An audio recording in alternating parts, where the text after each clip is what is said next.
नमस्कार। हिंदी की कक्षा में एक बार आपका फिर से स्वागत है। आज हम आपको री की मात्रा का ज्ञान कराएंगे और राम में छोटे ऊ और बड़े ऊ की मात्रा कैसे लगती है।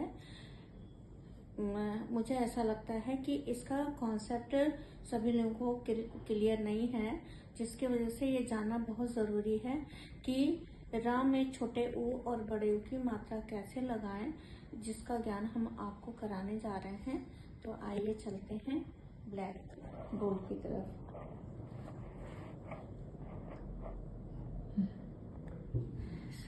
पहले हम आपको स्वर री का ज्ञान कराएंगे।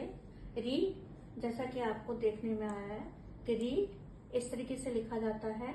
इसका लिखने का ढंग भी इसी तरीके से होता है, जो कि आपको इसको मालूम होना चाहिए कि री कैसे लिखते हैं।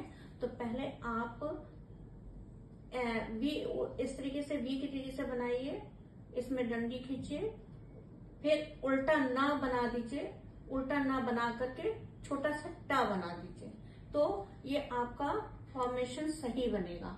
अगर आप इस फॉर्मेशन से बनाएंगे तो हमेशा री शब्द जो है वो बिल्कुल क्लियर बनेगा। एक बार फिर से आपको बता देते हैं कि आप इसकी पाई बनाइए, पाई में बी इस साइड से बी करके बनाइए, फिर उसी से टच करते हुए उल्टा ना बना दीजिए, ना बना करके उसके नीचे ट बना दीजिए, तो ये री का फॉर्मेशन आपको सही से बन जाएगा। अब इसका उच्चारण कैसे करते हैं? बहुत से लोग इसको र की तरीके से उच्चारण करते हैं, तो र सही उच्चारण नहीं है। उच्चारण की दृष्टि से री है। जब हम री बोलते हैं और मात्रा इस तरीके से लगाते हैं, जैसे गृह, ग में री की मात्रा लगाएंगे तो गृह होगा। गृह मीन्स घर। अगर हम घर के आधार पर री की मात्रा लगाते हैं तो इस तरीके से लगेगा। अगर ग्रह, जिसको नक्षत्र बोलते हैं, वो अगर आप लगाएंगे तो उसमें पदीन रा बन जाता है, इस तरह वाला रा बनता है। ग्रह, ग्रह नक्षत्र के लिए होता है और गृह जो होता है वो घर के लिए प्रयोग किया जाता है। जैसे गृह, वृक्ष, दृष्टि, तो री की ही आवाज आएगी, यानी उसमें री की मात्रा लग रही है। तो आशा है कि आपको ये री की मात्रा का उच्चारण आपको समझ में आ गया होगा। री का हमेशा उच्चारण री ही करेंगे, रा का उच्चारण नहीं करेंगे। अब हम कुछ वर्णों में री की मात्रा लगाते कैसे हैं वो हम आपको बता रहे हैं। जैसे क में री की मात्रा लगाना है तो पाई से टच करते हुए तब लगाइए। ग में री की मात्रा लगाना है तो पाई से टच करते हुए लगाइए। हा में री की मात्रा लगाना है तो हा को आप ऐसे बनाएंगे और इसके ये वाले जो पार्ट है, इस पार्ट में यहाँ से ला करके हमें ऐसे मोड़ना होता है। हम बहुत से बच्चे होते हैं नीचे से लगाने की कोशिश करते हैं, वो गलत होता है। सही ढंग जो है वो हा बना करके और इसके जो ये छोटा वाला पार्ट होता है उसमें से ही हम टा की तरह की, ये आप उसको उल्टा छोटा सी भी बोल सकते हैं कि छोटा सा सी की तरीके से बनाना होता है। तो ये हो जाएगा री, हृदय। जैसे आपको लिखना है तो हृदय में री की आवाज आएगी, हृदय। शा में जो होता है श्रृंगार, ये श्रृंगार शब्द मोस्टली लोग गलत लिखते हैं, तो और टीचर्स भी शायद उनको कॉन्सेप्ट क्लियर है या नहीं, ऐसा देखा गया है कि श्रृंगार में मोस्टली आप लोग ये वाला श्रृंगार यूज करते हैं, जो कि गलत है। श्रृंगार में श्री की आवाज आ रही है, श्रृंगार, और ये अनुनासिक है, अनुस्वार है, सॉरी अनुस्वार। तो श्रृंगार ये सही रूप है लिखने का। तो हमेशा इस तरीके से लिखिए, जिसका वर्ण विच्छेद हमने इस तरीके से बताया, शा, आधा शा और उसमें री की मात्रा। चूंकि शा में इस तरीके से री की मात्रा नहीं लगा सकते हैं, तो शा को का ये जो भाग है वो ऐसे बना दिया गया है और फिर तब उसमें री की मात्रा लगा दी गई है। तो इस तरीके से आप लोगों को इस बात समझ में आ गई होगी कि श्रृंगार कैसे लिखें। और जैसे श्री लिखना है तो शा, श्री, तो शा, रा और छोटी की मात्रा और बड़ी की मात्रा, तो श्री हो गया। श्रा, श्रा जो होता है श्रम, अगर आप श्रम बोलेंगे तो श्री नहीं बोलेंगे, श्रम बोलेंगे। तो श्रा, शा प्लस रा प्लस आ, वर्ण विच्छेद जब हम करेंगे तो श प्लस र प्लस आ, यानी रा में छोटा का स्वर है। यहाँ पर इसको पदेन रा बोलते हैं, जो कि हम आगे आपको बताएंगे।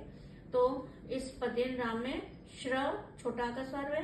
अगर श्री करेंगे तो रा में बड़ी की मात्रा है, यह शाधा है, रा में बड़ी की मात्रा है। तो इस तरीके से इस बात का ध्यान रखें कि हमें वर्ण विच्छेद कैसे करना है। जो आवाज हमारी निकल रही है, जो मात्राएं हमारी आ रही हैं, उसी के अनुसार ही हमें शब्द निर्माण करना है, वर्ण विच्छेद करना है या वर्ण संयोजन करना है। तो इस तरीके से आपको इतनी बात समझ में आ गई होगी री की। अब आते हैं र। र में छोटे ऊ की मात्रा कैसे लगाएं।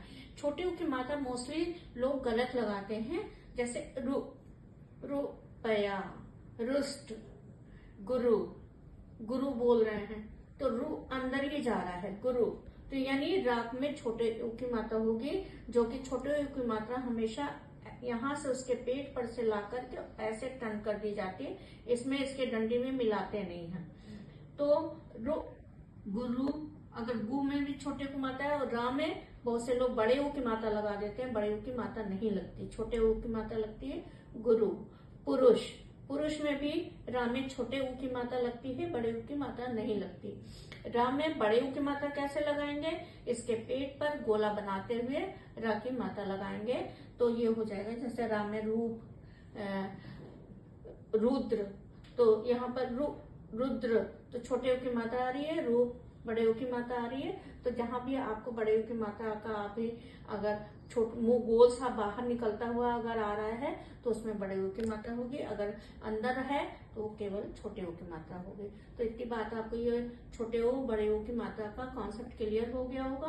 अब आते हैं रेफ। रेफ क्या होता है, आधा रा को रेफ बोलते हैं। जैसे जो कि जो पूरा वर्ण होता है उसके बाद रा का जो होता है वो थोड़ा सा वाइब्रेट करता हुआ रा का उच्चारण होता है, जैसे कर्म, रम।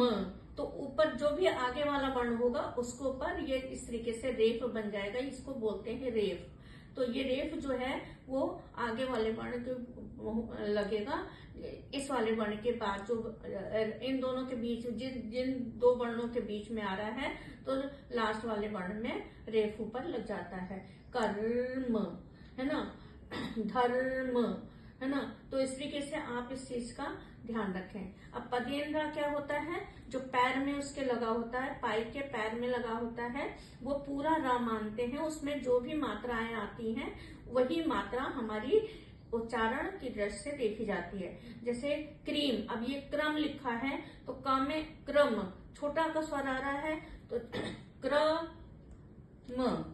ये वर्ण विच्छेद हमने कर दिया है, इसको आप ध्यान से देखिए, क्रम, ये हो गया। अगर हम होते इसको यही चीज अगर हम क्रीम लिख देते हैं तो इसमें बड़ी की मात्रा यहाँ पर बड़ी लिखा जाता, क्रीम का आधा है, और रा, ये दोनों मिलाकर ये जो भी पदेन वाले वर्ण होते हैं वो ऊपर होते हैं, जो पूर्ण रा होता है वो नीचे होता है। यानी रा में ही मात्रा होती है जो नीचे लगी होती है, और जो जिस वर्ण में लिखा होता है जो ऊपर होता है वो हमेशा आधा माना जाता है। इस बात का ध्यान रखें। जैसे प्रश्न, तो प्रश्न में क्या होगा, पा जो है वो पूरा नहीं माना जाएगा, पूरा क्या माना जाएगा, पा आधा होगा, उसमें कोई स्वर नहीं है, रा में स्वर है। इस बात का ध्यान रखें। प्रश्न, जैसे श और न अलग अलग आप लिखते हैं, लेकिन अगर आप प्रिंटिंग वे में देखेंगे तो श के नीचे न लिखा होगा, तो जो इसके मतलब हुआ कि श आधा है और न पूरा है। तो इस बात का हमेशा ध्यान रखें, जो भी आधे वर्ण होते हैं वो ऊपर होते हैं और पूरा वर्ण जो होता है वो नीचे होता है, नीचे वाला जो वर्ण होता है उसमें ही मात्रा होती है। तो ये बात आपको अच्छे से समझ में आ गई होगी, क्योंकि अभी आगे वर्ण विच्छेद आप जब करेंगे, वर्ण विच्छेद करना भी जब सीखेंगे तो उसमें भी इन सब बातों का ध्यान रखना पड़ेगा कि किस वर्ण में कौन सी मात्रा लगी है। तो आशा है कि आपको ये हमारा वीडियो पसंद आया होगा और आप इसका अभ्यास जरूर करिएगा।